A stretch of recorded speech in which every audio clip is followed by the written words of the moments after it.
morning and welcome to episode 63 of the Blowback Roundtable. I'm Billy Bob on the left coast. I've got my co-host Ben Toth from Page Hungry. Did he find something under the desk that's... Slug. She We came got around Carlo in DC and Ian Kummer from a suburb in Moscow. And I've been putting a cow in Moscow and nobody's corrected me. I've been sounding like a moron for 63 episodes, but it's Moscow, not Moscow. Well, except for your Russian. Do you remember the battleship? Not battleship, but the ship. It's Moskva in Russia.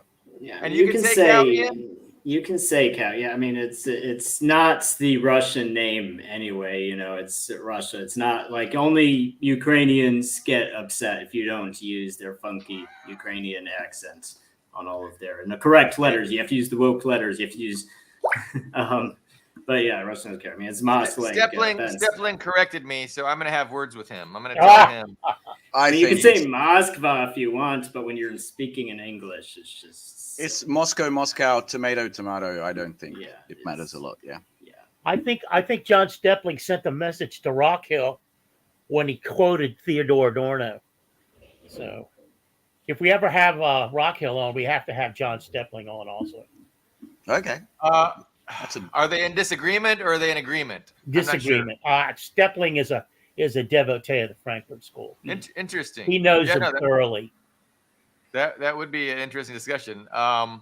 So our title today is Putin Landslide, West in Meltdown. And if you've happened to glean the headlines in the press, that about sums it up, because the West is not happy at all about this landslide victory. And of course, it's not a free and fair election. Isn't that right, Ian? Yes, it's a dictatorship, apparently. Everybody voted at gunpoint, apparently. Gunpoint. Yes. Gunpoint was in some of the headlines, yes. You must be relieved that you didn't have survived. to vote. Yes, and survived. And Ukraine even did, just to show the seriousness of the situation. Ukraine did those reenactments for social media. They reenacted. They cloned a polling station and did different, proper. Very funny because like the colors were wrong. Like it was just like they knew vaguely what a polling station looked like and they had to wait until the first footage of a real polling station to see what to model on, and then they used it in 3 different angles to 3 different videos. It was very entertaining. Yeah. Ian, how would you try and convince some Western liberal that, Putin is actually popular? He has no reason to off his non-opposition, such as Navalny. Well, if Western liberals and conservatives were good at understanding how other groups of people think, they wouldn't have lost every war in the past 30 years. It's we go to Iraq, we have no idea what people are thinking or what people want. Go to Afghanistan, no idea what people's values are, what they want. Go to Syria, no idea what people's values are, what people want. So it just keeps losing. It's like, well, what's wrong with these people? They're stupid. Oh, damn it. That's the mind of a liberal for you. It's just like, thinking in another person's shoes is not a skill set. So it sounds like you would just avoid giving yourself that headache altogether. Yes. Yeah, there's only one way you can know the world. It's how liberals know the world is the only way you can know the world. It's a matter of epistemology. I take heart in the fact that not only did Putin win 87% of the vote, but 80% of the world's population congratulated him on the win. Exactly, yeah. Those are the bad autocratic countries, of course, but when it comes to world population. And beyond that, too, Well, when we say democracies now, it's not even what political system is. I wouldn't even say it's an ideological system at this point. It's just your geopolitical orientation. That's all it means when they say a country is a democracy or not. Because Saudi Arabia can be a democracy. It's like Saudi Arabia is the most democratic country in the world. Israel is the most democratic country in the world. So all it is that you're geopolitically oriented. Oh, by the way, Or Russia Russia. was, under Yeltsin, a model democracy, a very, very nice and clean vote happened when Yes. Yeltsin was elected. Yes, I there's wanted, yeah. Oh, sorry. There's on the Yeltsin note. There's I've never seen it. There's a Jeff Goldblum movie that's basically boasting about the American spin team that went to Moscow to rig the election, essentially, because it's widely believed that Yeltsin did not. That was actually the Communist Party that won that election. Right. Boris. 1996. So, yes. Yeah, it was Zyuganov. Almost. Even Medvedev, who is not a communist by any stretch, said, yeah, that was manipulation. Even he said that.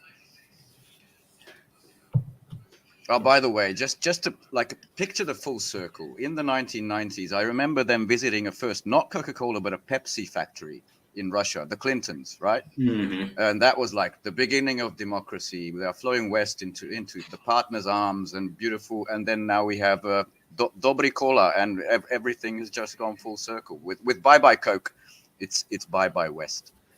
But if I could, I'd like to take apart. I mean, just the key phrases in these headlines. It's a Potemkin vote. It was preordained. He was crowned. I've read in some places. Absolutely, the opposition was smashed. No real opponent. And I love that Politico magazine, the US version of them, did this whole thing about some advice to the newest opposition leader, who is Yolanda, given name Yulia Navalnaya. She's the new opposition leader for some reason, who wasn't in there at all. And the way you guarantee this stupidity in the headlines is Russia invites between 30 and 40 countries to come observe. And people did, even in the Donbass, saying it was more transparent. It was as transparent as it was in France. A French guy said, now he's under investigation. And the EU has this think tank who just said, you shouldn't go. You really shouldn't go. And Matthew Miller, the State Department, he was threatening people, these insanity that the Russians do to Kiev, and also election observers, under the same umbrella, just threatening them. And then you get the perfect result. It was completely unfair. Everything was at gunpoint, and there you go. And in reality, I just watched the latest from Croatian guy named, the new Atlas, Brian Beletic. And he pointed out that the fucking, the NED, as in CIA, CIA cuts out new endowment for National Endowment for Democracy, funded Levada Center, right, in Russia. They've been tracking public, appreciation for Putin, his numbers, and it was 86 in late February. And I checked the same on Statista, which is a German-centered statistics agency. They had the same at late February. So I guess all of that manipulation got him 1.3% more than he already had. Is that the math? Yeah, that's pretty close.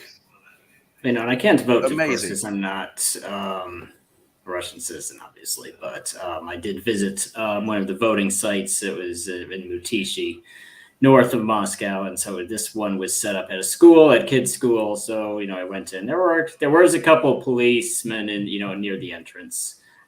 Which you would expect. I wouldn't say there's no security. There was some security. They didn't care. I was wondering if I would be able to get in, how limited I'd be, but they didn't care. They just said, go ahead, you can look around. I got a couple photos that were nothing interesting, but there was a lot of people going in and out. There was even on the last day of the vote, because I came in on Sunday, and there was a large queue of people going through. I accidentally caused a bit of a scandal on social media because I commented that there was a snack table. There's some drinks and some candy. Oh, I was going to ask. Pelmeni, maybe with some caviar. I've seen that at some polling stations. No caviar, but there were snacks. I mentioned that on social media, and a couple of Russian people commented, well, there weren't snacks at my voting station. So unfair. So I told them, well, you can complain. You can complain to your municipalities. Tishi had candy and yours didn't, so you can complain for the next one. Were they accusing you of fabricating the entire thing? No. They were just angry that they didn't get snacks. Well, of course, Russians were just angry that they didn't get candy at their polling station. The Mutishi one did. But, a lot of angry Western people are just angry. in general. As I said, democracy now is just a geopolitical orientation. If you're not geopolitically oriented west to Washington, you can't be a democracy. You're not a real. You're not. Those are some of the least helpful and mindless paradigms to engage in. Democracy versus autocracy, or democracy versus authoritarianism. Authoritarianism versus what? Like our free liberal society. I mean, these are paradigms that don't have anything to do with reality, and they're just for propaganda purposes, to keep people's minds disconnected from reality. Look, Rishi Sunak. I'm going to get more angry as the show goes on. Don't worry. Rishi Sunak, Ursula, and Borrell said this was an illegitimate election, and I'm just wondering who the fuck elected them. As far as I can know, they were appointed. They wouldn't find democracy if it. It's amazing. Not to mention the U.S. bridged decades, actually centuries ago. I mean, let's face it. How many elected democracies have they overthrown? Where do you want to start? Yeah. Sometimes, to put myself to sleep, I begin with Mexico and work all the way down through South America. Are the coups of elected democracies that it's easy. It's better than counting sheep. What did they replace those actual popular democracies with, Carlo? Yeah. Well, dictatorships, the Duvaliers, the Somosas. It's Legion, Pinochet. Oh my God! It's Latin America, Africa, the military, the Brazilian military over Goulart, 65, 66. I can go on. Guatemala, when they overthrew our three times. Guatemala 3 times. Oh my God! Yeah. That's the way I doze off. 3 a.m. I'm out with that, with counting coups, baby, and not in the Native American way either. Counting coups, for American coups against democratically elected governments. Where we're just talking about Haiti, John Bertrand Aristide. You think we'd have these problems in Haiti now if Aristide was allowed to serve out his presidencies? No, we wouldn't. What was Aristide's big crime? Wasn't his big crime trying to raise the wages of the sweatshop workers by like 25 cents a day or something? And Hillary Clinton said, absolutely not. You're gone. Right. To 38 cents a day. He wanted to raise them to 38 cents a day. Now, that was enough to get him thrown out of the country. Because of course, the Clintons are working for a corporate interest down there. Wasn't Guatemala and Arbenz where the term banana republic comes from? That's the thing? Yeah, United Fruit, sure, yes, exactly. Ought to be, because that was who lobbied the CIA, the government, and got the CIA to overthrow and bomb the capital and get him out. Yeah, because he wanted some modest land reform.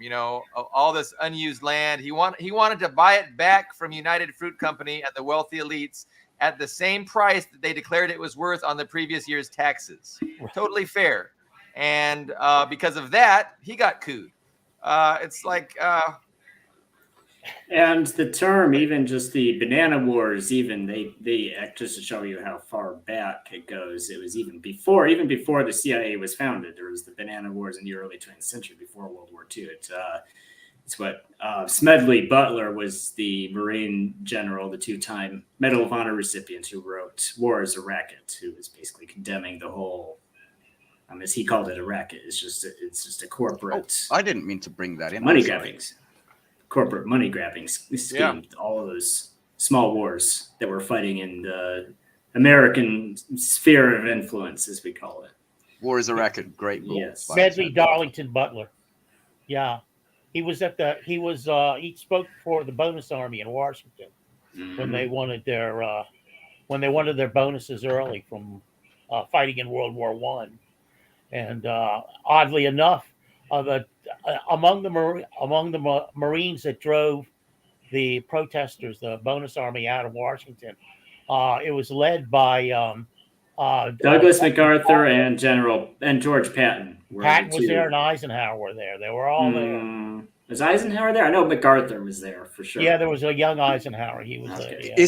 This is just something that sparked my interest recently. Isn't Patton the one that the really far right likes to quote nowadays? Because we destroyed the wrong enemy, and now the barbaric Asiatic people are overwhelming Europe. It's going to become commie. Isn't that Patton?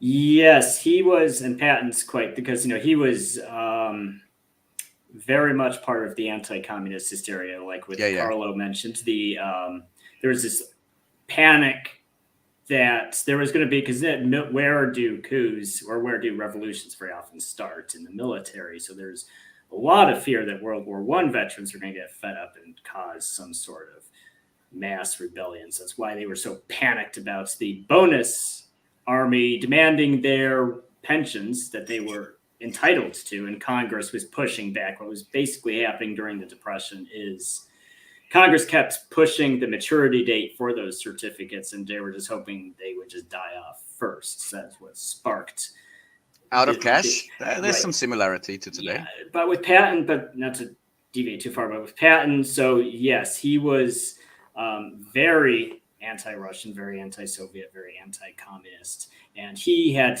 quite a bit of controversy because he was part of the military government in Germany right after the war ended. And there were actually complaints about him because of his treatment of the prisoners in the camps. He was indifferent to them. There was actually a chaplain, an army chaplain, who got so fed up by it, he wrote a complaint to Congress, and that got Patton in trouble. And that's part of the reason why he was taken from the position after the war was over. But yes, right-wingers love to quote him because of all those statements about, we should have sided with Germany against Soviet Union. So yes. Yeah, they do movies titled "We Destroyed the Wrong Enemy." And of course, they are looking at the Jews, still that question is still there. Weird. But back to democracy, right? So I was, of course, a bit let down because Kharitonov, KPRF guy, who came in second, which is good, but, way lower than I would have wanted. But I mean, we can talk about the other guys, but maybe they're not worth mentioning, right? I mean, I don't know, the Novaya Ljudi, the New People Party, he was the last to run, and the second was the liberal Democrat Slutsky. Let's call him Slutsky. Doesn't matter. I mean, they like 3% and 2%. The second was Kharitonov. But my vibe was maybe they didn't launch a campaign to win against Putin. It's like they sort of launched this guy to get some message out, and then under Putin, their victory program will be eliminated. I mean, maybe you have some insight into that, or maybe you haven't. The KPRF isn't for everybody to follow. But if not, I do have some choice reactions to this thing that we can show, some clips. So I don't think any serious person is going to run against Putin until the war is over. I think it's possible Putin won't even want to run again after this term. So we'll just have to wait. Yeah, Kharitonov was older than Trump, not as old as Biden, but yeah. Before we do that, can I mention one other thing about Smedley Butler and coups? There's a book called The Plot to Seize the White House. And actually there's more books now on the subject. And that book is about the plot of American industrialists to stage a coup against the Franklin Delano Roosevelt government, which was seen as too communist. And these were major corporations, Remington, DuPont, you name it, Kellogg, Brown, no, it wasn't. It was Brown and Root at the time. Just a dozen or so, and they asked Smedley Butler if he would lead the veterans of the veterans group or whatever, American veterans, and gather 500,000 veterans to stage a coup against the Franklin Delano Roosevelt government and overthrow it and establish a dictatorship in its place. A fascist coup, yeah, and aligned with Germany, yeah. Yes, aligned with Germany, yes, and Italy, and Smedley Butler, and along with a journalist, blew the whistle on him. And there are court documents, congressional documents about this, and most of them are still under seal. They were supposed to have been released after 75 years, and people waited breathlessly for them to be released. They never showed up. No one's ever been able to keep them still under seal. So they're protecting these corporations who wanted to overthrow the U.S. government and do away with democracy. So Yeah. And FDR, who was very popular. Yes, spare me the notion of democracy. But go ahead, Ben. Okay, Well, I mean, I want to get Ian's take on that. He looked a little suspicious of the narrative. Are you? I mean, and maybe I'm reading too much in. I think you're reading too much into it. Yes. Okay, so I mean, because I mean, it's not well documented, but it's definitely a narrative out there that the bankers plot. I'm thinking to myself, why would they get Smedley Butler of all people? You'd think they would have gone with Patton or MacArthur or these obvious more fascist types rather than somebody who wrote a book called War is a Racket. You'd think they would know that he wouldn't be a guy to enlist, but yeah, no, I thought maybe you had a little pushback on the narrative or some insights, but I will. Well, we had that. I forget which amendment was it. The amendment against running more than twice. Carla, do you remember what it is? Which constitutional amendment is that? But that was because of FDR, wasn't it? Yeah, because he was too popular. Because he was at the beginning of his. I want to say was it his fifth term? Or was his fourth term? It was his fourth term in office when he died in that fourth. So. That was clearly what ended up happening instead of a fascist coup where they overthrew the government, because a faction, the right-wing extremist faction of the ruling class wanted to do that. But the consensus was, no, here's what we'll do. We'll make sure that FDR's VP, was his fourth term, right? It was into his fourth term. They made sure that his VP wasn't Wallace, who was a good communist. They made sure it was Truman. And then I believe they probably assassinated FDR, short way into his thing, and then Truman became president. So that's what they ultimately did. And the consensus was opposed to an actual coup, like part of the, like a fraction of the ruling class wanted to do. That's my understanding. They definitely slandered Henry Wallace well, the Democratic convention there, they did some shenanigans and they got him out and they got Truman in. It wasn't democratic at all. It was the elites organizing their elite conventions. But I think War is a Racket was written after. You might be right. Post, yeah. After the attempted coup. After the coup, yeah. I'm not that very well could be. So he wasn't such a softie that they realized that he would have been a bad choice maybe at the time. Well, he was going around the country and speaking to huge gatherings of veterans. They loved him. That he was idolized by the veterans because he was one of these guys that he would go right into battle with his people. He was a devoted to the Marines that he served. So I was discussing it with someone in one of the bookstores I was working at, and this guy turns around who's listening over my shoulder and goes, "Oh, he was the way he was because they didn't make him head of the Marines, whatever that's called. He was just bitter about that. Give me a break, man. You're just a little fat fuck here in Washington, D.C., who's got his own conservative notion of what the world is like. That's not why he did what he did. I mean, there was tens of thousands of people that were under him that admired him greatly. So, shut up.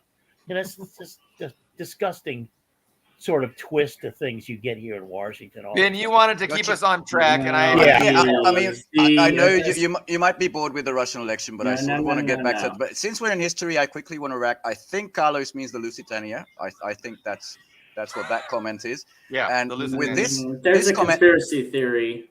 It is a conspiracy theory about Titanic. Yes. For this, I adhere to you, Spanish Fabs. You might be right.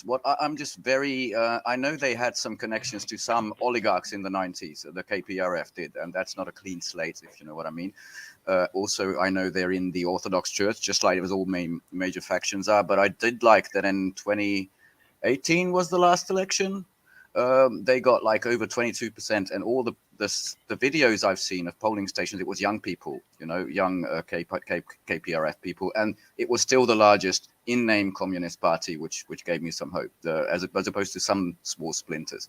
But getting back to democracy, as you mentioned, there was long queues on Sunday, which I think is normal because Sunday is the preferred day. It's a day off. You get up, you have your coffee, you try to walk to a station. Everybody has the same idea. But the West already labeled that as noon against Putin. That was the big Navalny. Everybody there.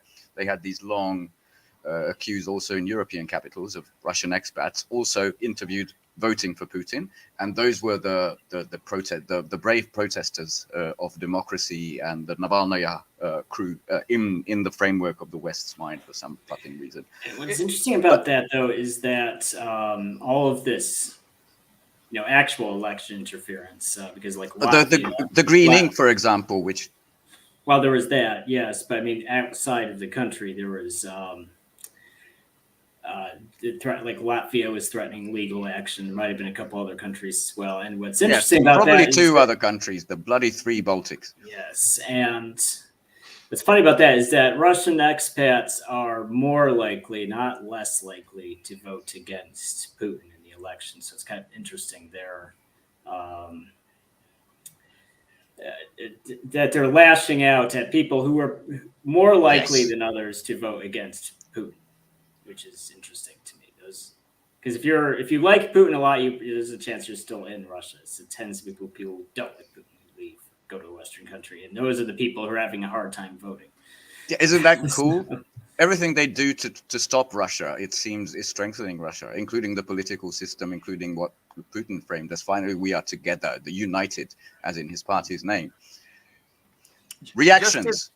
Go. Well, I want to juxtapose again the reality of U.S. democracy with Russian democracy. So just the voting, right? So we get, usually it's like a weekday that we get one day to go out and vote. We have to work around our jobs. We have to go to a polling place that's, maybe crowded, and they can manipulate this. So the people that, decide who they want to win the election can manipulate it, and they can close polling places in population areas that are popular for the person they don't want. So there's 100 ways to rig elections. Of course, we didn't even say digital voting machines. We didn't say it, YouTube.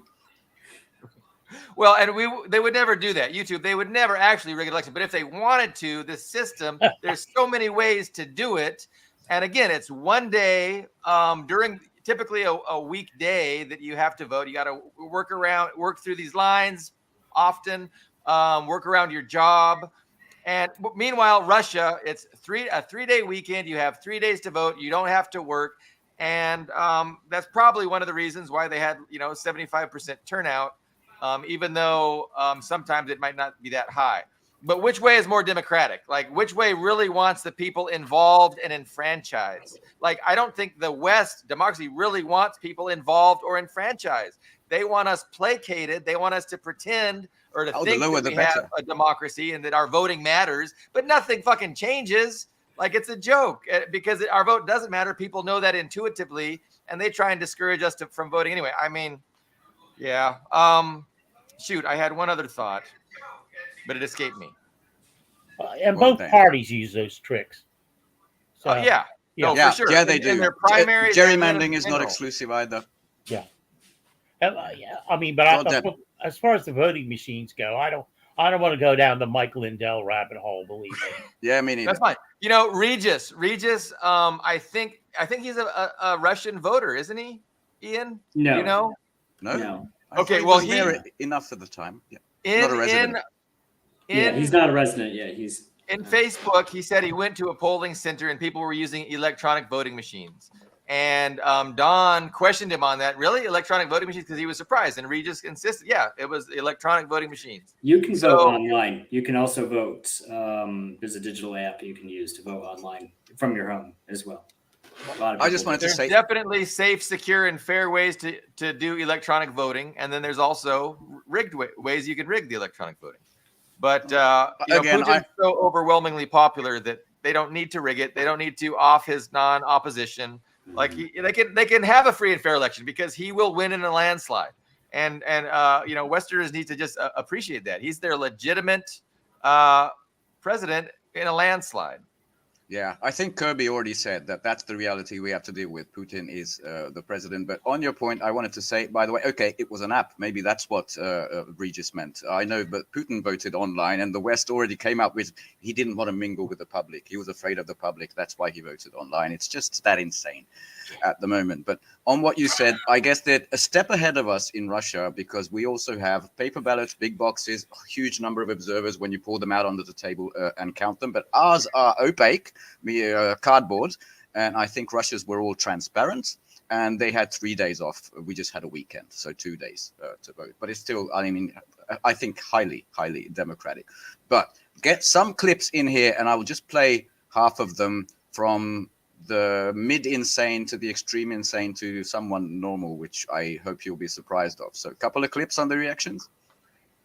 First one, this guy, Jesus. Unfortunately, it isn't dubbed, so I don't know if I should read it. No, we don't do podcast, right? So Цими днями російський диктатор імітує чергові вибори. Усім в світі зрозуміло, що цей діяч, як було вже часто в історії, просто захворів владою і робить усе, щоб правити довічно. Немає такого зла, яке він не скоїть, щоб подовжити особисту владу. Немає нікого в світі, хто був би застрахований від цього. Дякую кожній державі.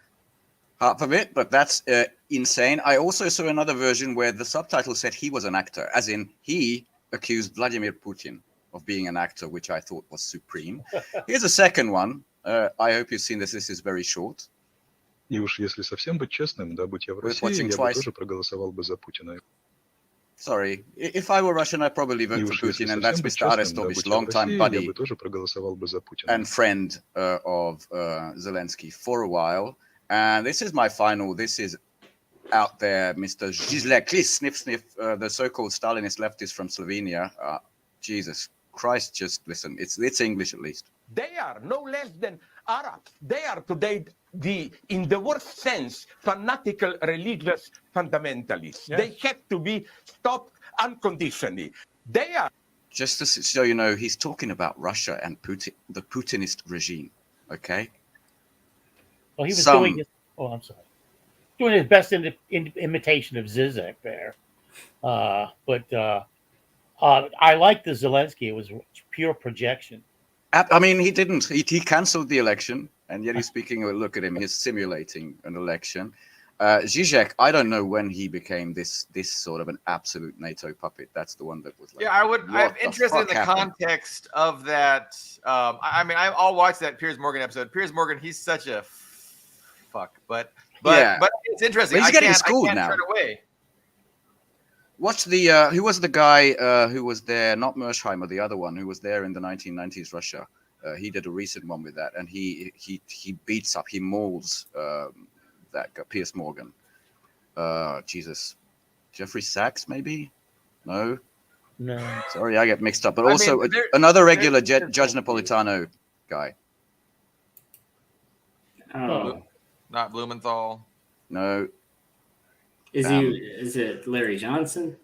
No, not CIA, but the guy who was a big advisor on economics, including 1990s Russia. He was there during the looting, and now he's Sachs. Not Jeffrey Sachs. Is it Jeffrey Sachs? I think maybe. I mean, Sachs that's who you're describing. It sounds like. I think it's Sachs. Then I was unprepared because there's another Sachs who's a banker, and that's not who I mean. And gets really, but just so out there reactions coming from everywhere in the world. So when you brought up Arestovich, I noticed that he was on a platform called TikTok. Oh my God. I don't know if Disinfo network. If we want to discuss TikTok and why TikTok is terrifying the Western, ruling establishment, and what I see as a clearing of the media battlefield in preparation for a further escalation. So if they're planning on having a further escalation, regional wars, maybe with Iran, maybe with China, they're going to want to have a media space in the West that is not tolerant of dissent, or much less tolerant of dissent than they already are. And so that explains why they want TikTok out of the way. It also explains a bunch of other things that is going on with the censorship regime that they're trying to push. But it kind of makes sense, especially if were prognosticating that, in the near term future, there's going to be greater hostilities. You guys, the TikTok ban. Well, I mean, it's marketed as a TikTok ban. I mean, that bill I remember like it was a year, whenever that bill first came to light. It's a control bill, isn't it? Yes, you can lock down. I mean, they could. I mean, I haven't seen the final version that was passed, but with the draft they were talking about could ban VPN. It could ban anything that you could label as against. So very, very broad, and it would not just be applicable to TikTok. No, websites, of course, accounts. how they do.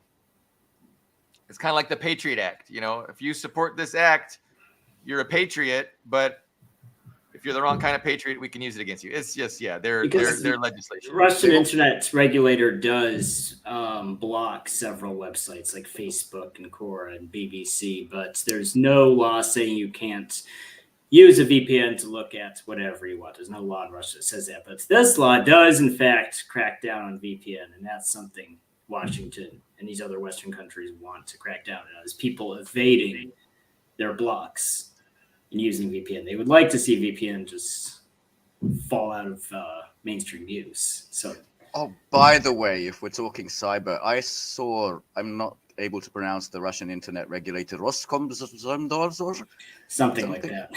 Sorry about that. But they reported there was about like 300 or 400 attacks, cyber attacks on Russia's different systems. And you can guess the three, you don't have to, but mostly from the UK, the US, and the Baltics. Those were the origins of the attacks, interestingly. Or not. But, yeah. That makes sense. That gives me some confirmation bias. Thank you, Spanish Fats. That. So especially if there's an app. If there's an app that you can do voting on, you can guarantee that Western hackers are going to be employed by the CIA trying to meddle with that system. But I'm sure it's safe and secure. I mean, the cheat sheet, which we get to see, but sometime in the future when I have a website, I will publish them. I've introduced a section called disinformation.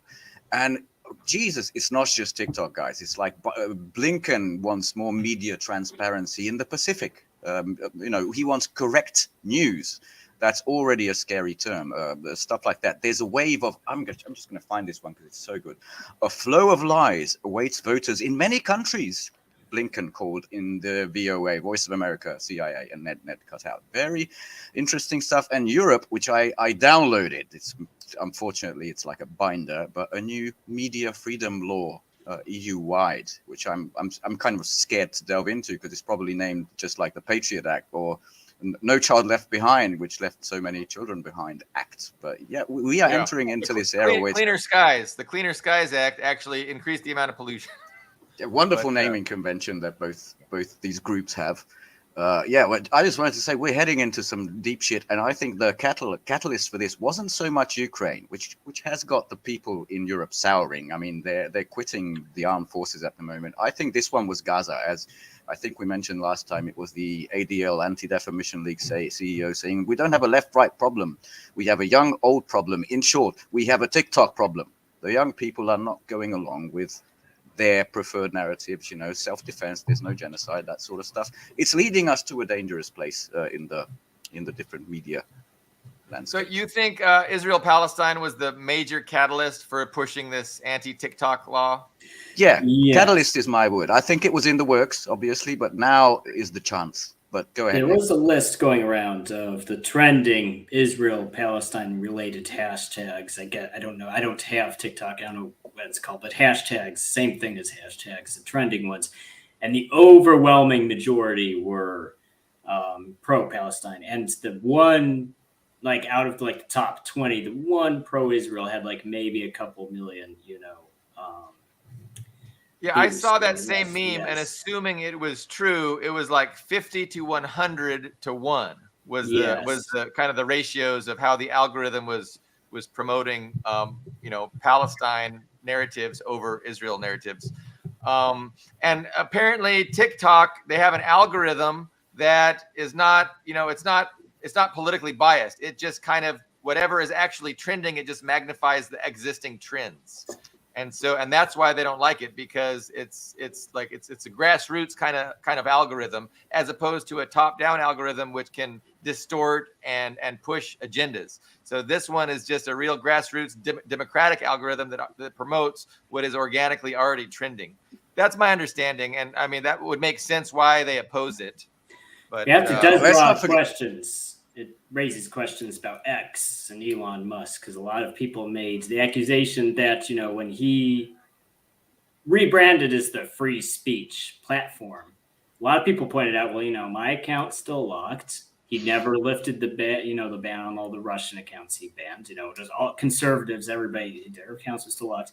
He's still, there's no evidence he actually took it to a free speech platform. There's still censorship. There's no evidence that he did anything except that he says he did. Yeah. And now we see TikTok. So it's like, you see how fast they can crack down on a platform if they wanted to. If Elon Musk was really standing up to the deep state, why didn't they do that to him? While creating secret spying satellites, which there was a big Forbes reveal this week about. So that's interesting. But I have to push back slightly, because if it comes to like Russian Z accounts, it's been a lot better under Musk than it was like in the first year of the SMO. I have to say that. But ever since Israel-Gaza started, I've seen those people disappear. So, there's still censorship. It's just decided, I guess. And he had that big kerfuffle with Don Lemon, which everybody has probably heard about. I heard. And he claims dishonestly that, hey, the only thing I take off of X is those things that are illegal. I let the law do my censorship, and I don't censor anything that's not illegal. And that's just not true. There's a lot less, pussy in bio, if I can say that. Those accounts, thank goodness. There's been some tidying up there. But we have an argument between Don Lemon and Elon Musk. It's like, okay, which one of these people do I dislike more? It's Don Lemon. I dislike Don Lemon more, which is probably irresponsible of me, because I'm sure Musk is way more influential and has a much more negative impact on things. But Don Lemon, I can't stand that poor guy. For me, it's like the trending British royal stories about Photoshop and Meghan and the other one. Who are they? Where are they? I don't care. Do I? Carlo has an inside scoop actually on the Royals. No, actually, they're fucking German. That's not an joking. inside. Yeah, my wife, this morning she goes, "I bet you don't know anything about what's happening with the royal family." And no, I don't. I'm not following that shit. And she launches into this explanation, which was good. And now I know, and I wish I didn't. But also, maybe we should, I don't want to change the subject. If you guys want to continue to talk about TikTok, I think first of all, a number of American corporations have huge financial interest in TikTok. And my understanding was that a Texas consortium had purchased a large amount of their stock. I can't really find to confirm that, but there are several U.S.-based corporations, maybe more than several, that have a financial interest, which may throw a monkey wrench into the whole notion of banning it. The other thing is, I just think that there are people in the U.S. that see that there's money to be made if they can steal this entity, if they can take this entity, if they make it worthless or less financially viable to the current owners, then they can probably maybe get it at a cheaper price. But that's all. Well, they'll get it at a cheaper price, and then they'll ruin it. They will. But that's how capitalism works. Like, capitalism does that a lot. Something will have a great brand. Some rich people will buy it, exploit the hell out of it, and ruin it. But they'll make tons of money in the process.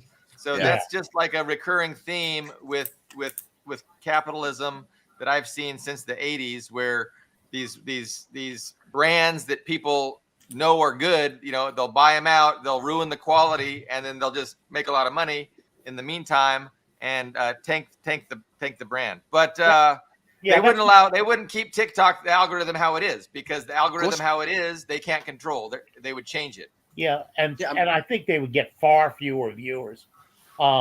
And that was the way Mitt Romney made his money. They buy corporations and they strip them down. But also, you reminded me of another thing. It's going to affect quite a few people, Americans, who earn their living. Young creators. I was going to say that. Yeah. Go ahead. I mean, both Trump and Biden have a real problem with young people, don't they? And now they're going to strip them of a lot of them of their livelihood. That's a wonderful idea. Yeah. You know, we're still how many months away from November to the actual presidential elections? That's going to backfire. And as you said, it also is an e-commerce. It's got some AI stuff in there, but an e-commerce proprietary algorithm as well. So yeah, you can see something and you can buy it off Temu or you can buy it off other places. Mm-hmm. But I think that's aside. They want narrative control, even if it hurts them. And that's another narrative was that Amazon was also lobbying to take them down because of the e-commerce aspect of it. They were being, competition with Amazon, and so Jeff Bezos was throwing his influence trying to get them taken down too. Who knows? I think the Israel-Palestine is probably the major catalyst, but all these other, forces wanting it gone, I don't think it's gonna. I think they're gonna get it off the, out of our society. They're gonna remove it. Yeah. What was our other topic after TikTok? I want to. You have a good segue there, though, Billy Bob. I wanted to. Richard Medhurst and myself. Great. Oh, sure. Yes. Have been talking about this Israeli attempt to depopulate Gaza, so that they could have the access to the Leviathan in the Mediterranean, and also build a canal, which would be in competition to the Suez Canal, and I've been following Richard in that strain, and agree with most of what he's saying. There's a couple of things that, first of all, I want to just say that this notion of this pier or whatever you want, or port that the U.S. wants to build, Richard's more or less treating it as though it's a kind of stepping stone to an island in the middle of the Mediterranean to be used as a base for stealing the liquid natural gas, or actually the natural gas that's in the under the sea there. First of all, that's just and Ian can back me up on this. That's just the Army Corps of Engineers going in and slapping down a temporary port. It's not something it's not a stepping stone to anything. The other thing that doesn't make any sense to me is, why would Egypt be accepting all of this aid if it's only going to lead to an eventual competition with the Suez Canal, with the Israeli Canal, which will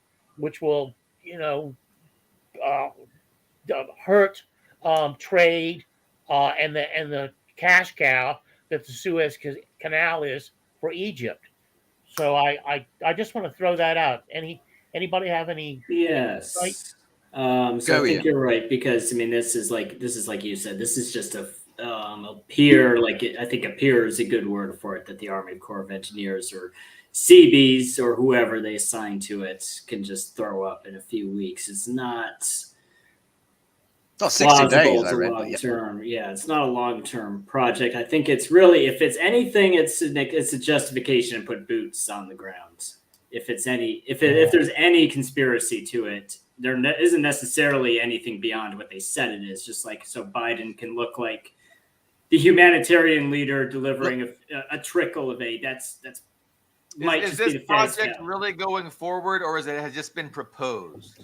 I've seen photos, but basically it's going to be a floating thing based on modules, but connected maybe with a pontoon bridge to the shore. And I've seen photos of it beginning, but I think the estimate was maybe in 60 days it's going to be completed. I hope the Houthis can hit it with one of those hypersonics. I don't know. Amen to that.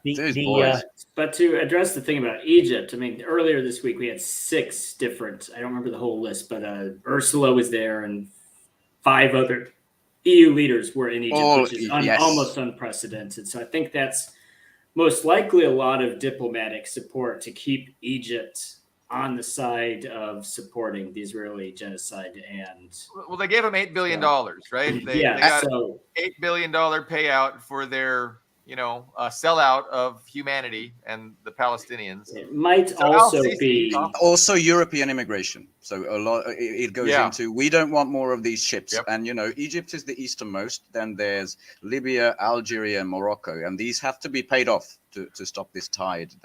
And that's why they had to get rid of Morsi. Like Morsi wouldn't have been such a fucking doormat like Al-Sisi. Yeah, so they doshed out 7.3 or 7.4 billion euros to Sisi, the Sisi. He probably gets half, and then the other half, they'll buy some U.S. weapons with it. I don't know. Maybe he will be the first African leader to buy one of those electric Rolls Royces. That the first European one was seen on the streets of Ukraine. The Spectre, the electric, $600,000 fucking dollars. U.S. taxpayer money. Yep. So look on the bright side. Maybe Sisi will have one of those. But yes, as you were saying, there's an economic angle, and Europe is building like gas-powered stations. Rishi Sunak is all about this. Germany signed. I thought did this last year, but they signed like a 15-year contract with Qatar of natural gas. But it starts in 2028, like 4.5 years from now. So they're really starved, and this thing. That is why you see, I think, a lot of Zionism, especially, Hungary is one of them. We'll just do anything just to get that gas. Unfortunately, there's an angle because we've been starved ever since Nord Stream. So never forget that angle as well. That was the new Middle East map that Netanyahu showed with no Palestine. It was like going straight up through Greece into Europe. Look, if you're willing to do anything for gas, why not just make friends with Russia, you fucking idiots? Yeah.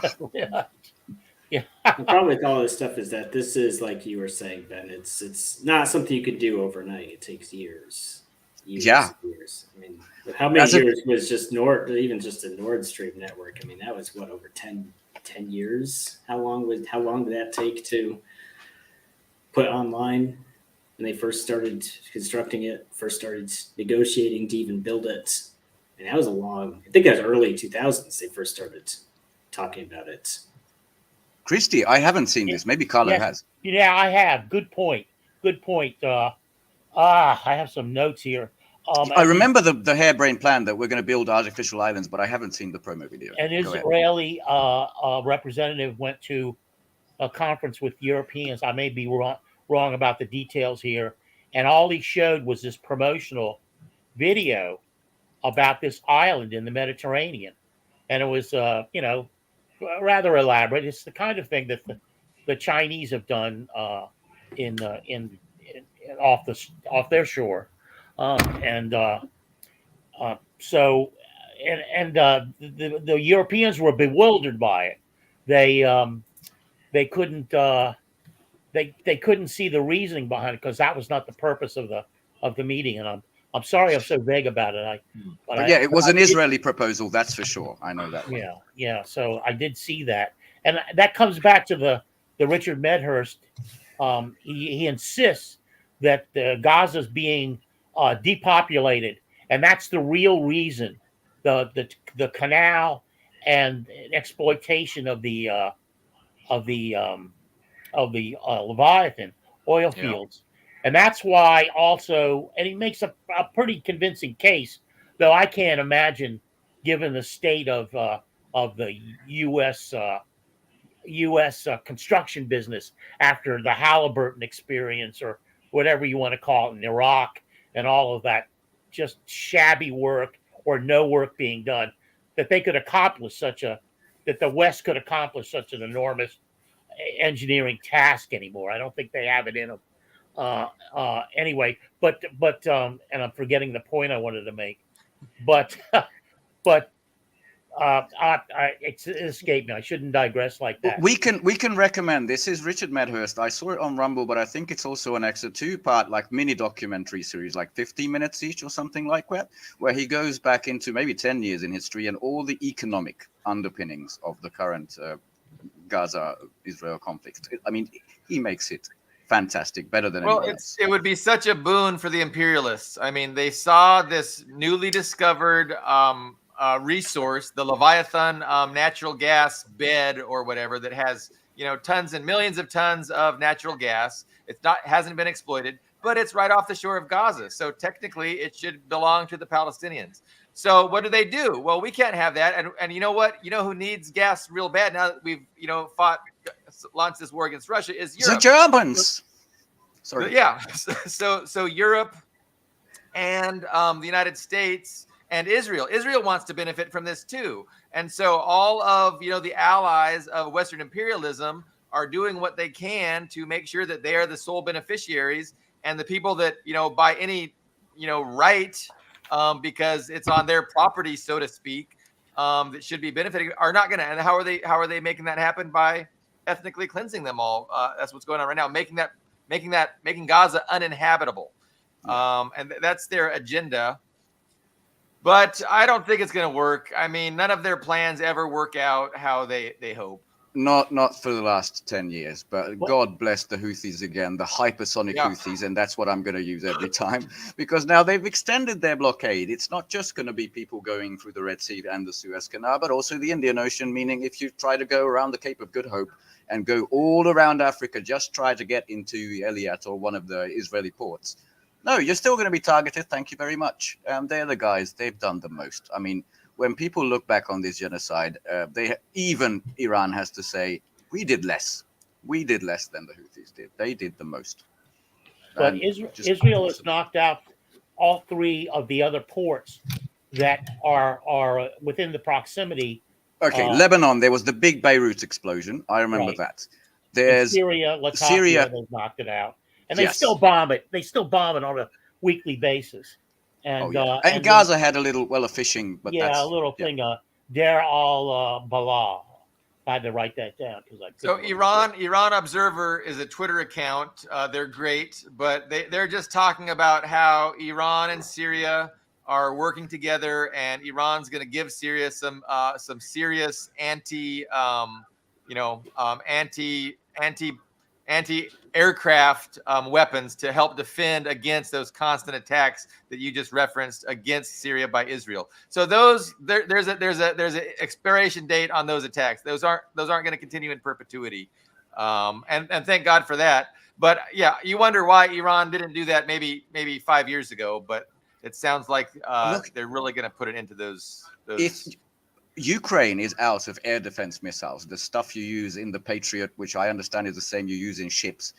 I mean, Israel's been complaining that they're getting fewer and fewer. This is just, as I said, a finite resource that it looks to be very, very thin at the moment. And you mentioned this was the highest leadership of Iran in coordination with Syria to basically counter Israel at every point. But the only people in the world who are attacking U.S. military ships, guys. It's not just transports, bulk transporters, or what do you call them, oil tankers.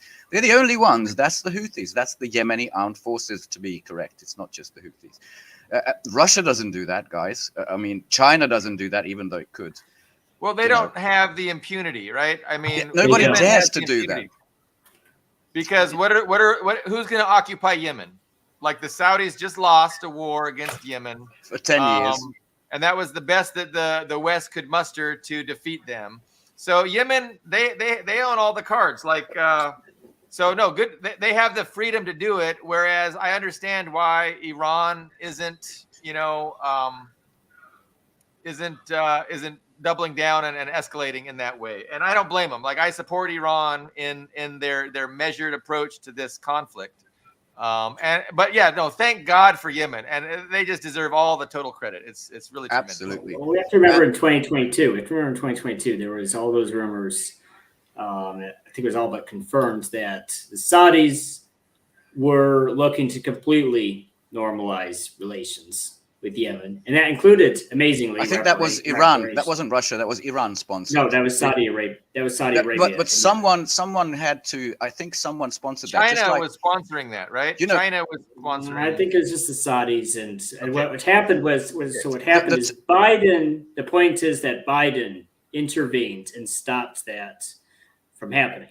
So when you have this position of why are the Houthis going all in? Well, because they're already war torn. They have a lot less to lose. If they already had that sweet deal with the Saudi Saudi Arabia, the Kingdom of Saudi Arabia, and we're getting those reparations, we're getting rebuilt, there would be a lot more to lose, and they might be more hesitant to get militarily involved like they are. Yeah, so yeah. I think that's another strategic victory for Biden is what's happening in the Red Sea. So when That's you sarcasm, I believe. That's sarcasm. Yeah, So I how do you- believe China came in to mediate between Saudi Arabia and Iran, who were enemies not that long ago, and Iran in turn, I think, pretty much mediated the Yemen Could be. Saudi. That could be. That's how I remember it, but I could. And I know we've made the point before where it's always the countries that have the least to lose. So that was a great point, Ian, about Yemen not having to lose, and that allows them the freedom. So same thing with Russia having a revolution in 1917. They had the least to lose. Cuba, their revolution, they had the least to lose. It's these societies that have the least to lose that do the heaviest lifting. And now we have to follow up with Niger. I think in 2021 they wouldn't have said get out, fuck off, French, get up, fuck off, US, and that's where we are. First they booted the French, and now they've effectively nullified all the agreements with the largest drone base, right, in Africa, very important to the US, saying Africom. Fuck off, it's ours. It was something like $2 billion. Go away. We don't need you anymore. Those agreements are null and void. You can go home, Yankee. Isn't that amazing? As you pointed out, Ben, in the cheat sheet, they immediately tied it to the Iranian purchase of uranium.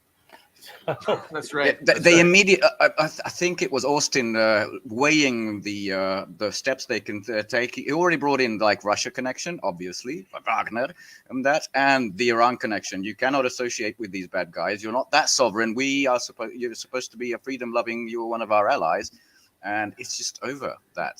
I think the Saudi connection is over. I think a lot of this is over. But I'll have some final notes on that. The Iraqis have tried to get the U.S. out now for years. How successful do you think the Nigerians are going to be getting the U.S. out of their country? Not Nigeria, Niger. Niger. I'm not sure they're going to be unsuccessful. I'm really not sure anymore. I mean, immediately after this, NATO is building I'm optimistic. They should be able to do that. Yeah, they know there's blood in the water. They know how weakened the US is. I mean, just Russia, who did this SMO. I mean, let's not have illusions. They kept some of their heavy industry. They kept some of the military might and R&D that goes into it since 1990. But the might of Russia militarily isn't nowhere near like the Stalin era Soviet Union, or even, let's say, the 60s Soviet Union. I mean, less than half of the people than at the peak just before the 70s. But it was still still mighty enough, I think, to destroy these toys from the 70s and show off NATO all by itself, the combined might of NATO. And that's what everybody else is seeing. And when were these tubs built, these aircraft carriers? Pretty much all in the 70s. And that's the word that's getting out. I have a follow-up story, but Ian, I know you have some thoughts. Well, I was just going to say, I mean, I think that's part of our problem. We compare it to the Soviet Union, and for some reason, because the Soviet Union was geographically larger, there's this assumption that... Yeah, that's the people aspect. I know, yeah. Because, if you look at the Soviets... oil and gas industry, they didn't really even start seriously exploiting it until I think it was the 1970s. So if you look militarily. Well, militarily too. Just by, the number of armor in Europe, I mean, it doesn't compare. Well, yeah, but there's new weapons now. I mean, supposedly within the next 4 months, Russia will have more drones than the Ukrainian armed forces have soldiers, which is kind of... so more than 600,000 drones, which is that's the new warfare. Yes. Wow. That's crazy how warfare is evolving. Yeah. Just to go back to Niger for just a moment. They're charging. Now that they've broken away from France, they're charging the international rate for their uranium, and that overnight made them, I think I read somewhere in the Western press, the fourth most solvent nation in the world overnight, because it's a small country, and if you're selling uranium to the French for 45 euros a pound, and then suddenly you go to the international rate, which is $1,226, something like that, like 5 to 100 euros per pound. You kind of alter your economy a little bit. So I've also read somewhere in African news, this might be a couple of weeks, maybe a month back, but they want cash reparations from the French going all the way back. Like, we're talking trillions. They're demanding this. I don't think they would have been able to, pre-2021. It kind of shows the hypocrisy of the whole Garden of Europe, as they like to call it. They talk about democracy while they, without even blinking, will just rip off these other countries. I mean, what was it? You said 45. It was 45 euros. To 1,000. That's whereabouts. Yeah. I mean, that France had that deal. They didn't even feel embarrassed. Like, I would feel embarrassed giving someone $45. It's good business, Ian. It's business. Well, good. They did the same thing in Mali with the gold. Like, Mali has all these gold mines. France has no gold mines. France has all the gold reserves. Mali has no gold reserves. It's just theft. It's colonial theft. Or neo-colonial theft. Well, as you probably seen the big pre-election interview, not Tucker, but the Kiselyov interview, my favorite part of it was the vampire's ball is coming to an end. These bloodsuckers who have built their wealth on the monsters who are used to eating flesh and stealing wealth or something like that. That vampire's ball is coming to an end. That a lot of Western media picked that up. That was my best part.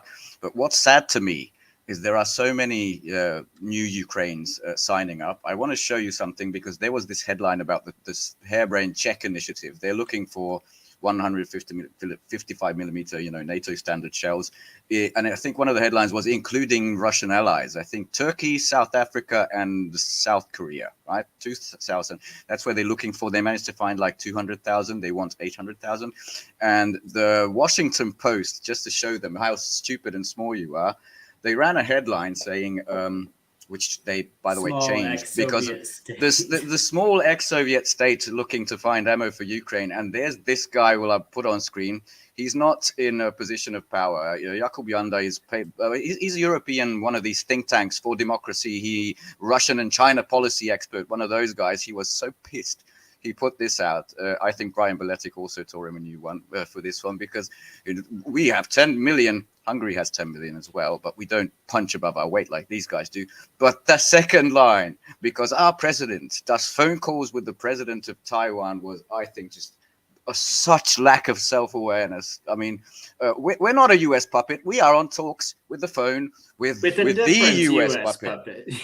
It's like people are lining up for this madness, including the Bolts and the Poles at the moment. And I can't stop looking at this with amusement, and especially at the French. The Macron will send people, we won't send people, to which the French people, basically, they just responded like this. Macron, ta guerre, on n'en veut pas. Macron, ta guerre, I know that much. Macron and your war. On la fera pas. And that's the naughty stuff. That's basically how the French reacted to that. How do you guys understand Macron saying those outlandish things? What's going on with that? We didn't have time when we had the Trot guest last time, but there's this magazine called Marianne, right? Sorry, the guy, I don't remember.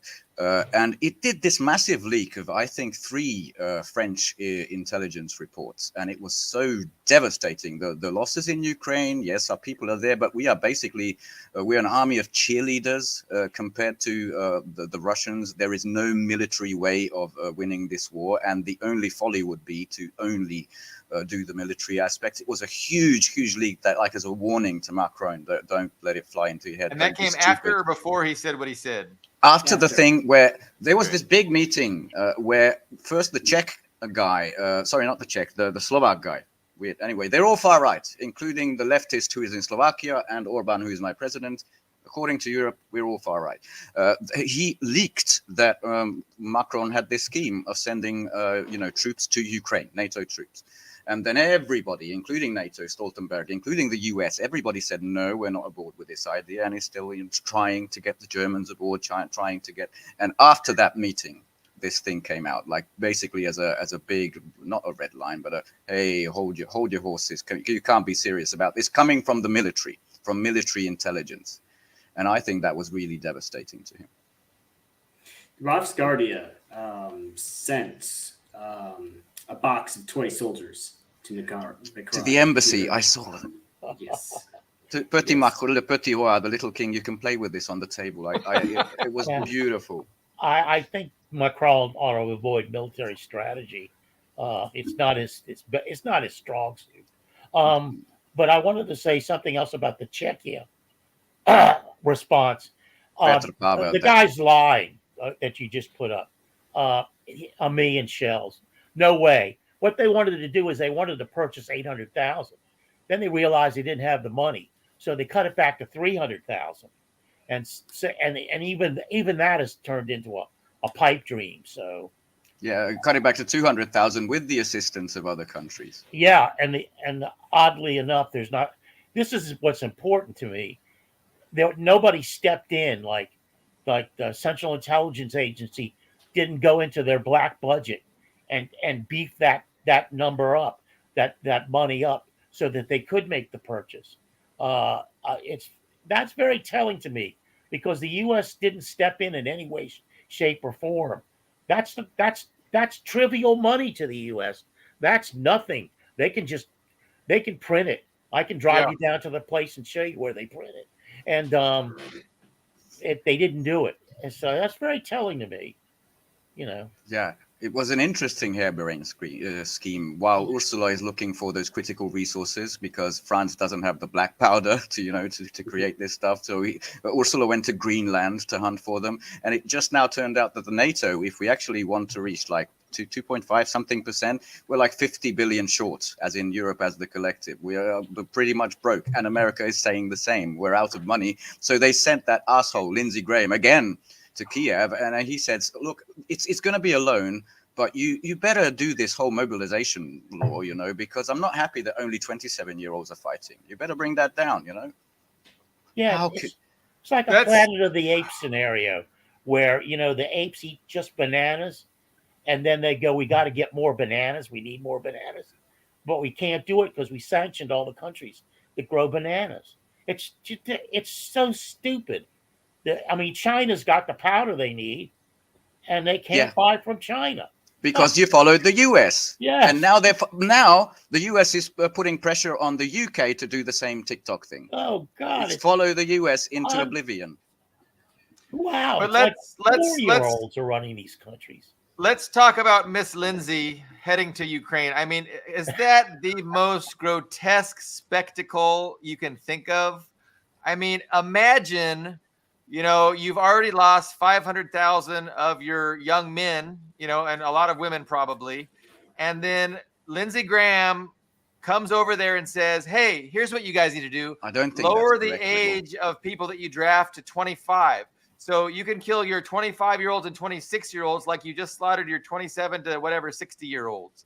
I mean, it's unconscionable that he wouldn't be tar and feathered on the streets of Kiev. I don't understand how people can see that and not just be repulsed and disgusted by the suggestion. Like, how about you send your kids, you fuck? Send yourself.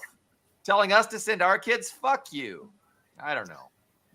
It was amazing that he pushed to introduce the what they call mobilization law, but I think this is even worse. If you look at the second sentence, he pretty much explains that we have overwhelming debt, and what we're going to do instead of aid is going to send you this loan stuff that's been going around in the House of Congress. But the next thing, this is not only aid for Ukraine, but other countries across the board. Now imagine you're Tsai Ing-wen, imagine you're Marcos, imagine you're who's that fuckhead? Imagine you're the president of Czechia. Yeah. Sorry, from now on, it's all going to be loans because we have all this debt. at least this part was brutally honest. But how would you feel if you were Zelensky, you know? Yeah, I mean, where's the self-respect of the Ukrainians? I mean, they're just being played and exploited and bled dry by the United States, by the West. And they're gonna they like this idea. Yeah, give us a loan, guys. Like, are you stupid? I still have that in mind. If you can't give us some money, okay, give us credit. I still have that in my brain. Yeah, the last thing we had up at the bottom dealt with what I was saying about Czechia, and actually the government had to purchase those. I don't know who they were purchasing them from. Maybe the listener can clarify that. But they didn't have the money. They couldn't raise the money to purchase, or they couldn't find the ordnance to purchase to give to Ukraine. And when it comes to Ukraine, I just have one thing to say: Tchaikovsky out, Victoria Nuland in. By the way, the street name. How stupid is that? Is that true? My deepest condolences to anyone from Bulgaria listening, because apparently that's where the Wicked Witch of the West, Nuland, who's surprisingly smiley now. She was like really worn down in Ukraine, but now she landed in Sofia, Bulgaria. So watch out, guys. I hope you survive it. Bulgaria was going to be like a new big military base in Bulgaria. No, that's Romania, and that's not just Romania, but the eastern border, which is pretty much in the middle of the coast of the Black Sea, where they are building a larger NATO base than Ramstein, which is the largest in Europe. These bastards. That is the new scheme. Ian is our military. I don't want to say expert, because you made clear that your expertise is limited. But what do you make of the Transnistria? This drone hitting a helicopter in Transnistria. Moldova is saying that we didn't do it. They denied it. I only saw the initial reports. I didn't see any updates. I'm not even sure who the helicopter belonged to, whether it was Russian peacekeepers or a Transnistrian force. Yeah, me neither. It's one of those wait and see things. Yeah, okay. No, that's fair. The Euromaidan press, so Kiev press, basically run that a drone attack destroyed a Russian helicopter on Moldova's Transnistria. So maybe that's just the make. I think it was Mi-24, like a hint. My understanding, it was not an actual Russian helicopter. With the Russian Federation, it was part of the Transnistria. That's most likely who it belongs to. Yes, so it's. But it's interesting. Either it's a false flag in order to justify some kind of an escalation there by the Russian Federation, or it's just a little bit of an escalation on the part of the West to just start doing some pinpricks, deny them at first, and then see how it goes. Well, what would make sense right now is because right now Russia has not created any new fronts. They're happy with the fronts. Russia will not create a new front. So it would make sense to cause escalations elsewhere that would be distracting and divert Russian attention from what's happening in Donbass right now. Because Transnistria is kind of an awkward place. It's an awkward place. It's got a couple thousand peacekeepers there, but it's isolated. After Odessa comes home, though. I'm just saying, if Odessa comes home, it's no longer an isolated place. Right, but that's probably, if Odessa comes home at all, it'll be, I think, after the war is over as a part of. Because right now, because we have Romania, NATO has Romania, Moldova is a doormat. It's easier for NATO to divert resources to deal with with an escalation in Transnistria than it is for Russia to send resources there, as of right now. Moldova is not a doormat, but Maia Sandu, the president of Moldova, is a doormat. I'm very happy to say that. I'm sorry.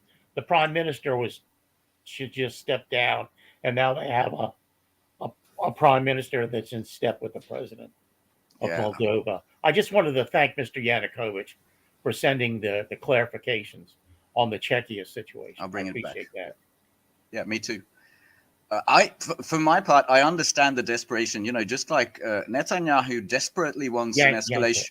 escalation that kills Americans, that brings the US, the mighty US in, right? And I think these people in NATO desperately want, the stupid ones, desperately want an escalation. I definitely don't see it coming from Russia, but Aliyev in Armenia. No, Aliyev is okay. Nikol Pashinyan in Armenia, he's talking about we might be invaded by the end of the week if we don't agree on these villages or something like that. And the same goes for the Squeaking Sandu in Moldova. Like, look at the terror, look at the horror. And both of these guys signed something of a military cooperation or protection treaty with France. So what I want to desperately see is Macron's little legionnaires go and, after they've been booted out of free countries in Africa, go in and try to defend these against the Russian army. Is my thought on these. I think it's likely Armenia will just cease to exist as a state with it. I've been to Armenia twice, so it's a sad thing to contemplate. But especially if they give up those new villages, it's going to tighten the noose. And Armenia is really isolating itself. It's burning bridges. With Russia, it's landlocked to begin with, and it's on its way to lose statehood at this point. It doesn't. I'm with you there. Azerbaijan. It doesn't share a border with Russia. Armenia doesn't share a border with Russia. No, and it was the last place the outgoing NATO that Stoltenberg went to. I think right now is in Georgia, but he went to these, the South Caucasian countries. So definitely, Armenia was part of the Russian defense partnership, right? And then the United States orchestrated a color revolution in Armenia, got their puppet government in place, and ever since then they've been trying to use Armenia to irritate Russia. But Armenia's been, they have this conflict with Azerbaijan. Azerbaijan is more powerful. And you're saying that eventually Azerbaijan will just absorb Armenia, or that might be what's happening. I think if Iran lets that, Turkey will be very happy. I think he'll be very happy with Aliyev, and Russia, because they said we can no longer trust Russia. We're going with the EU, and the NATO said, okay, do what you want. Armenia was in kind of a unique position because they had both Russia and Iran kind of almost working against their own interests to take Armenia's side in that. And actually, despite being the smaller country, Armenia, the first couple rounds of that fight had the upper hand. But they've done nothing to increase their military since that last round a couple years ago. And Azerbaijan is, and if you can even go on the NATO website, it'll describe Azerbaijan as a close, strong NATO partner. Azerbaijan's been bulking up and is a bigger country to begin with. And meanwhile, Armenia has isolated itself from its Iranian support and from its Russian support. And it's not, and keeps giving away stuff. It's like it's being aggressive and being weak at the same time isn't really a good combination. So yeah, I don't see this. And I think also, and there's not a whole lot of public pressure against the government either. I think it seems like on the street, the attitude is like, well, if we get closer ties with USA and the European Union, well, we can just immigrate and get nice jobs in Western countries. So if Armenia itself becomes part of Azerbaijan, unfortunately, for a lot of people in Armenia, it just seems like, well, if I can get out of the country, it doesn't matter. So interesting. Yeah, I may be out of line here, but it kind of reminds me of the Uyghur situation. I mean, people go on about Chinese suppression of the Uyghurs, especially in the West and the Western press, but they never mentioned that the Uyghurs had a campaign of terror against not only their region, but throughout China. The numbers of people who died was not high, given the fact that there's 1.5 billion people in China. But it was a substantial terrorist campaign of independence. I would accuse you of being a little bit out of line, just because that's not the Uyghur people. That's a very small faction of East Turkestan, whatever, radical Wahhabist people that the U.S. cultivated and armed, funded, and ordered to go. During the Olympics in Beijing, they had some terrorist operations there, and some knife attacks on some trains. And yeah, it was definitely something that China had to deal with.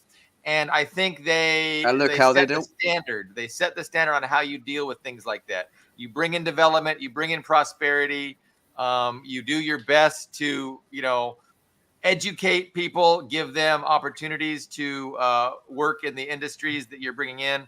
And they've won. They've won the hearts and minds. There was never any genocide there. People talking about the genocide in Xinjiang, that's like that's propaganda from like 4 years ago. Like people aren't even with the times if they keep. All Arab and Muslim nations have sent observers to China, and they came back saying there is no genocide. But you can't read about that in the West. You can't. And my understanding is the Armenian-Turkey struggle has the same sense of history behind it. That the Armenians were sniping at the elements of the Armenians, right? Were sniping at the Kurds, the government elements. Yeah. I mean, I'm just going to recommend Kevor Kalmasyan, all-around nice guy and one of the best sources on anything Armenia. I think he's originally Armenian, living maybe in Syria. He does Syriana analysis. I think that's the name of his channel. To end with, unless you have some other thoughts, I had some psychology in mind, which I think Carlo will enjoy, because you mentioned Petr Pavel, Czechia, and Alexander Mercouris, the older Greek from the Duran. He explained it as like, that's why they're panicking and getting so, it really looks like cornered and biting anyone, because he was a Czechoslovak, the communist the country. He was like an intelligence officer, high ranking. And as everything fell, the Soviet system fell, he put all his horses on, we are 100% with you, the mighty USA, the West, and all of that. And he has a huge case of buyer's remorse of maybe, Jesus, maybe I didn't put everything, I shouldn't have done all that. And it looks like there's something there. And I want to show this small excerpt from the Kisaryov interview we referenced earlier that Putin had, like it's an hour and a half. There's a full official transcript now out. And this is what he said, like when the SMO began, there was in the Western elites, blinded by their Russophobia, they were delighted when they brought us to the line, after which attempts the war unleashed by the West in Ukraine 2014 by force began, and we switched to our conducting special military operation. They even rejoiced, I think, because they believed that now they would finish us off. Now, under this barrage of sanctions, practically a sanctions war declared against us with the help of Western weapons and war through Ukraine, nationalists, they would finish off Russia. Hence the slogan to inflict strategic defeat on the battlefield. And here is the key, the next sentence that he said. But later came the realization, and this is what we're living through, that this was unlikely, and still later, that it was impossible. And they came to understand that instead of a strategic defeat, they are faced with powerlessness, a powerlessness despite the fact that they were relying on the might of the all-powerful United States. They felt frustrated, seeing the unity of the Russian people, the fundamentals of the Russian financial and economic system and its sustainability, and before the growing capabilities of the armed forces of the Russian Federation. Not many people watched it, I think, in the West, but that is a key takeaway of why people are acting so silly and rabid, especially in Western Europe, where they really are in trouble because they put everything on this. I mean, USA is pretty much self-sustainable compared to these guys. You're going to survive even if there's a loss in Ukraine. These guys, with their entire careers, their political entire life put on this project, they won't. I think that's my end psychological note. That's what's going on around me. That was a tremendous summary. Thank you for sharing that, Ben. That was really good. I had not read that. That was an important context and understanding of exactly what's going on, and it couldn't be more correct. I've been heartened to every time I look at our live viewers. It's a very modest number, but it is the highest I've ever seen. I'm not going to name the number, but I did want to thank everyone for watching, and it makes it more enjoyable when I see that we actually have viewers as opposed to just my mom and my kids who I make watch downstairs. Never mind, that's not true. The more interaction, the better. Yes. does anybody want to say anything else before we wrap it up and reconvene on Friday? No. I had my final thoughts. That was a great summary. That was a great summary. What about the bottom row? You're welcome, Yasha. Thank you for being with us. Ian, thank you so much for being our special guest. We always appreciate you being our special guest. So He's not our special guest. He's our Moscow panelist now, really. No, there you go. We should change our thing. Dust James, thank you, Dust, for your solidarity, and we will have you back very soon as well. We appreciate when you're a special guest too. So I'm going to wrap it up. We will be back on Friday, and you'll probably see the four of us plus somebody else. So we will see you then. Thank you.